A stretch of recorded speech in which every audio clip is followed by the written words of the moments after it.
Gurupyo Namaha. Welcome to your Divine Prayers channel. Learn chanting Sanskrit Sloka with ease. Today we will chant Vishnu Satapadi Stotram. The Vishnu Satapadi Stotram benefits include enhanced devotion, a calm mind and spiritual purification by helping to remove ego, worldly attachments and desires. Chanting this stotram can lead to a deeper connection with Lord Vishnu, provide peace of mind and guide the devotee towards liberation. Avinaya Mapanaya Vishnu Damaya Manaha Samaya Vishaya Mruga Trushnam Bhutadayam Vistaraya Taraya Samsara Sagarataha Avinaya Mapanaya Vishnu Damaya Manaha Samaya Vishaya Mruga Trushnam Bhutadayam Vistaraya Taraya Samsara Sagarataha Avinaya Mapanaya Vishnu Damaya Manaha Samaya Vishaya Mruga Trushnam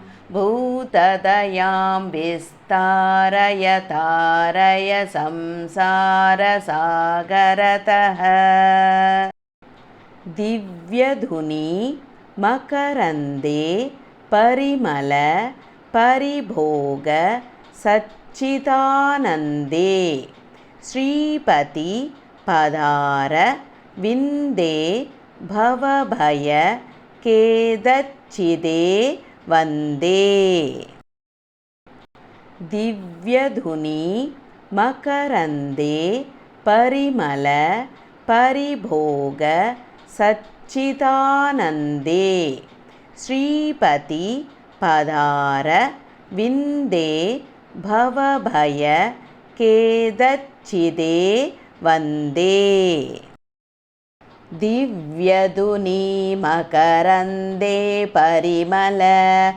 Paribhoga Satchidanande Sripati Padara Vinde Bhavabhaya Kedachide Vande Satyapi Bhedapagame Natha Tavaham Na Mamaki Nastvam Samudro Hi Tarangaha Kvachana Samudro Na Tarangaha Satyapi Bhedapagame Natha Tavaham Na Mamaki Nastvam Samudro Hi Tarangaha Kvachana Samudro Na Tarangaha Satyapi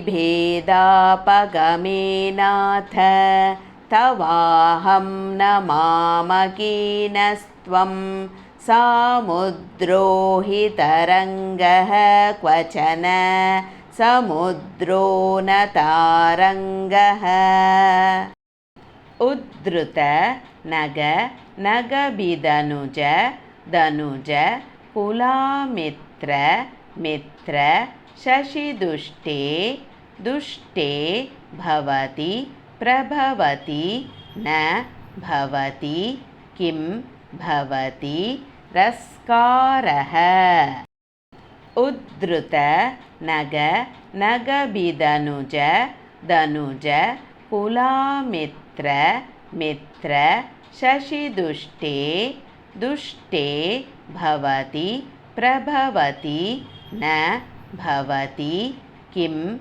Bhavati Raskaraha Uddruta Naga Nagabidanuja Danuja Kulamitra Mitra Shashidushte Dushte Bhavati Prabhavati Na Bhavati Kim Bhavati Raskaraha Yadakshara Pada भ्रष्टं मात्राहीनं तु यत् भवेत् तत्सर्वं क्षम्यतां देव महाविष्णु नमोऽस्तु ते।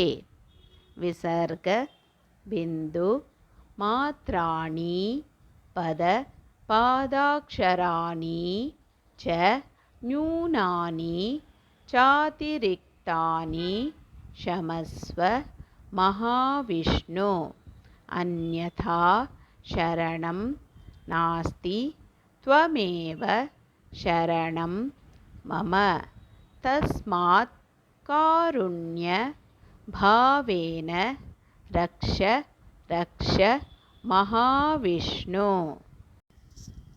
यदक्षरपदभ्रष्टं मात्राहीनं तु यद्भवेत् तत्सर्वं क्षम्यतां देव महाविष्णु नमोऽस्तु ते। विसर्गबिन्दुमात्राणि पदपादाक्षराणि च न्यूनानि चातिरिक्तानि क्षमस्व महाविष्णु अन्यथा शरणं नास्ति त्वमेव शरणं मम तस्मात् कारुण्यभावेन रक्ष रक्ष Mahavishnu. Let's chant together Hare Krishna Mahamantra 3 times for the welfare of all living beings. Hare Krishna Krishna Krishna Hare Hare Hare Rama Rama Rama Hare Hare Hare Krishna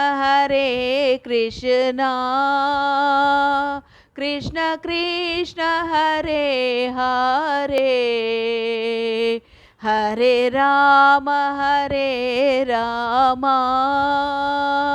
Rama Rama Hare Hare Hare Krishna Krishna Krishna Hare Hare Hare Rama